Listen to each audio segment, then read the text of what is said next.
Donc, suite de l'exemple là, où on va s'attarder à la méthode de Gauss,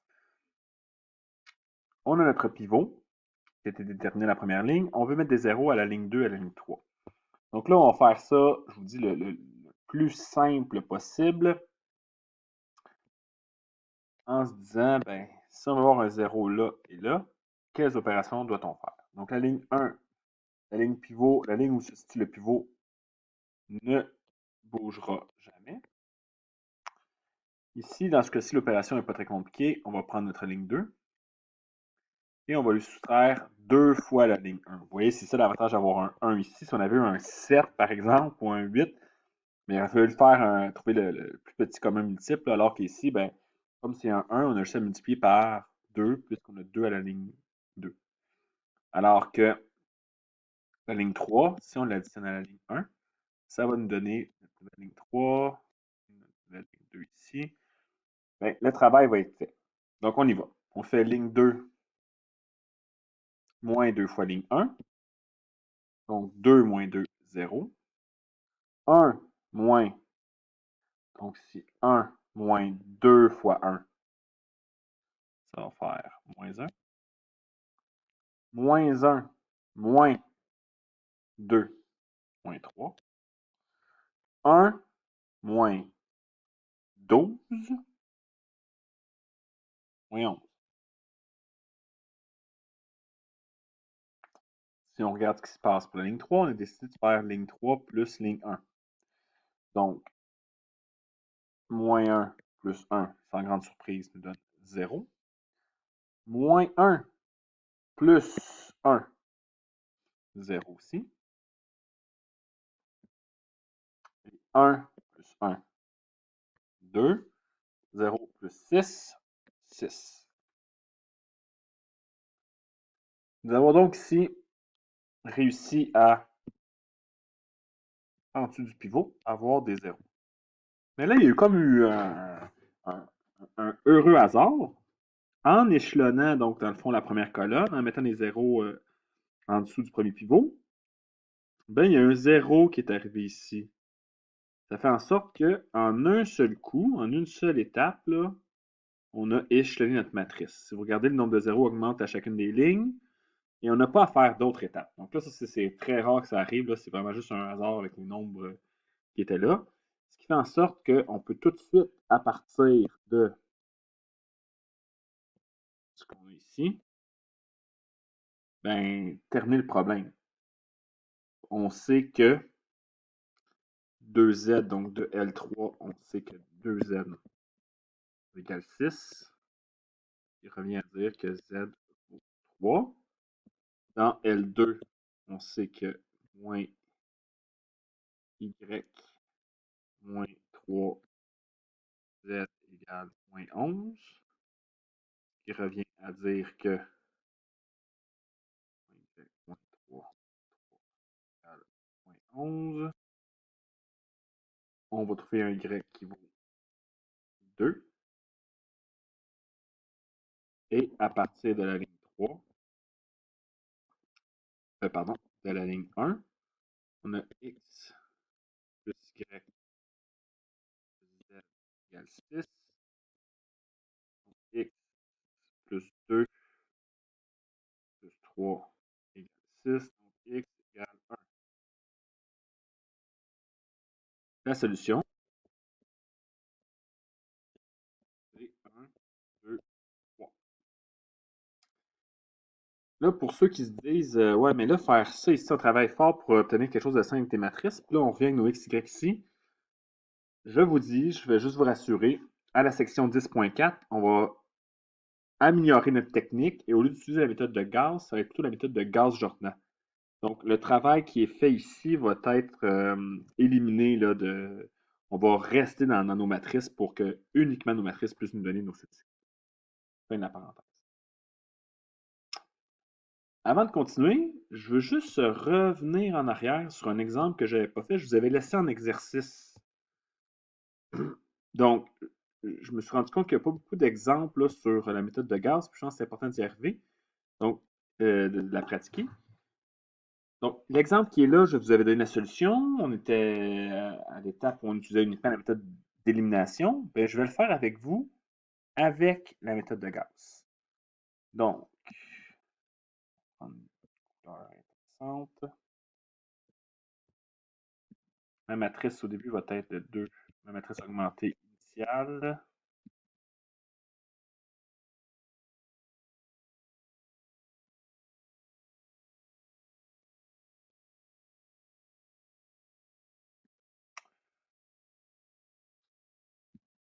On se pose la question, est-ce qu'il y a une opération qui est mieux de faire au début? Est-ce qu'on interchange des lignes? Dans ce cas-ci, ligne 1, ligne 2, ligne 3, il n'y en a pas de 1.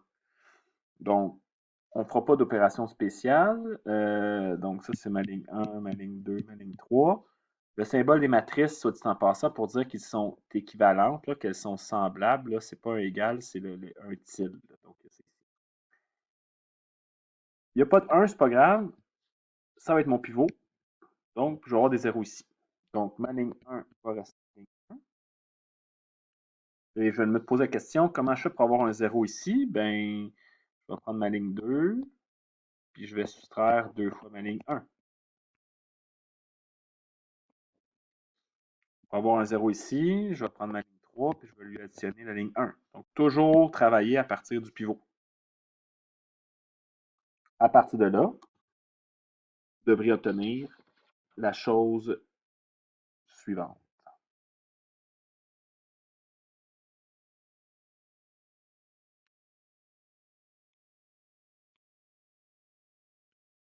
Donc, je vais le faire évidemment l'exercice au fur et à mesure.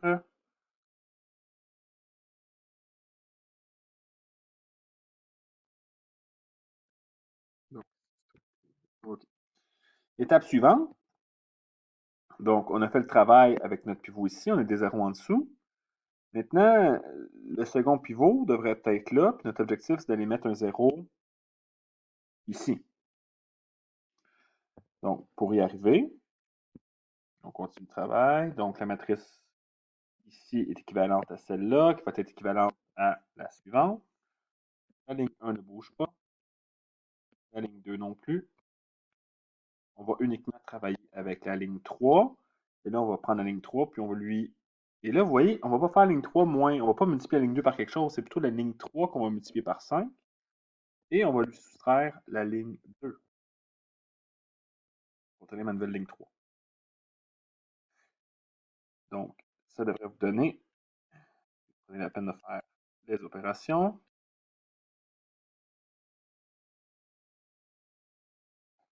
La chose suivante. Et remarquez, là, pour les X, on ne fait pas rien réapparaître ici, là, ça va bien. Donc, un 0 vient s'insérer ici. 3 fois 5 fois 3, 15. Ici, 15 moins 7, donc 15 plus 7, 22. Ici, 11. 5 fois 11, 55. Moins 55, ça fait 110.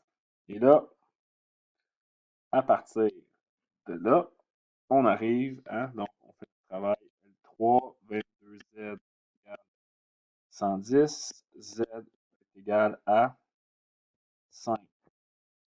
Chose qu'on a obtenue ici. Et on fait un peu de travail, vous allez obtenir la valeur de Y moins 4 dans la ligne à partir de la ligne 2. On fait le travail à partir de la ligne 1 et vous allez obtenir X qui vaut une demi. Ouais. Donc voilà pour l'exemple, je l'ai fait rapidement. Et là, je me dois, avant de terminer la vidéo, de vous parler d'exemples un peu particuliers. Si vous pensez à ce qu'on est en train de faire de façon géométrique, là, dans un plan cartésien, par exemple, quand on résout un système d'équations à deux équations de deux inconnus,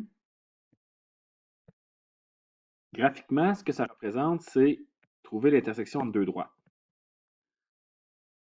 Si vous posez la question, est-ce qu'il y a toujours une solution à un système d'équations linéaires? Géométriquement, graphiquement, ça revient à se poser la question, est-ce que deux droites vont toujours s'intersecter? La réponse est non. Il y a deux cas de figure où on va avoir un petit problème. Imaginez-vous les situations suivantes. Deux droites parallèles, deux droites superposées. Donc, ici, il y a une solution. Ici, il n'y a aucune solution. Et là, il y a une infinité de solutions.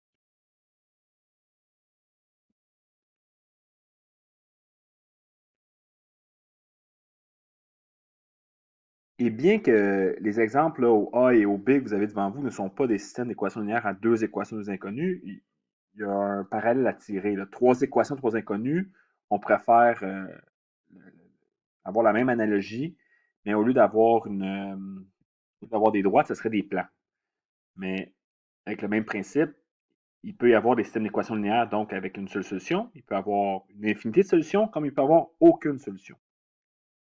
Si on regarde au A ce qui se passe, on a échelonné la matrice correctement, mais, encore une fois, par un hasard, là, il est arrivé, un hasard, je dis un hasard.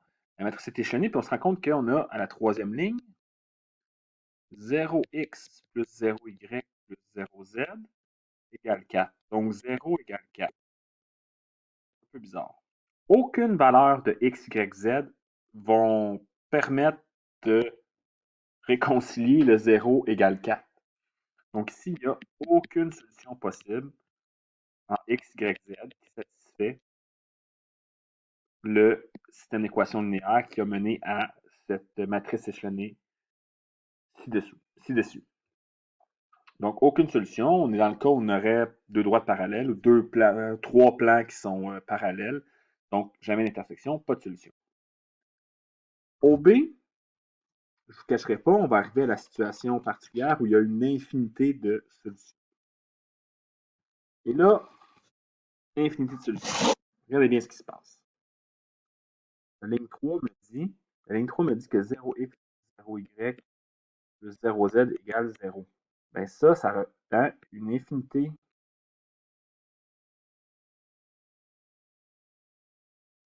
Il y a une infinité de x, y, z qui respectent cette équation.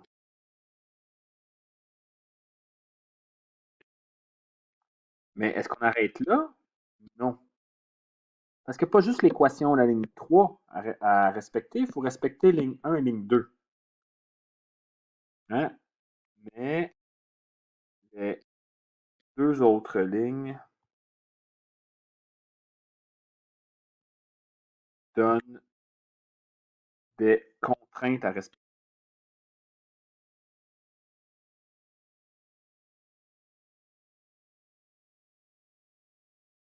Quelles sont ces contraintes?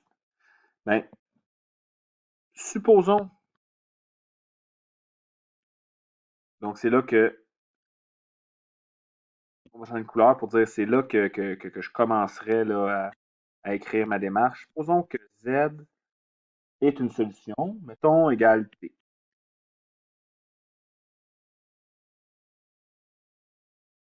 Alors, donc, supposons que Z égale T est une solution. Donc, voyez T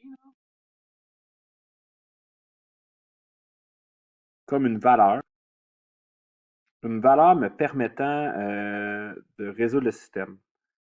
Dans ce cas-là,